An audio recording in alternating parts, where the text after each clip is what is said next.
प्रत्येक मनीष जीवन में किसी शब्दहीन कष्ट थाए जार साक्षी से केवल निजे ही होता है।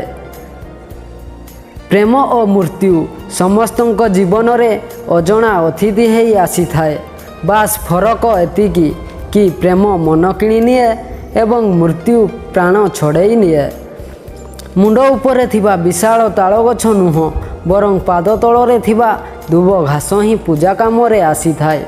तेणु निजकु केबे छोट मने करंतु नाही। बास आपण जेमिति भी अछंती ठीक अछंती, तेणु एइथिरे ही खुशी रे रुहंतु। निद क्रोध भय ठकिबा अलसुआ विलंब एई छटी जिनिस मनीष को नष्ट करि देई थाए।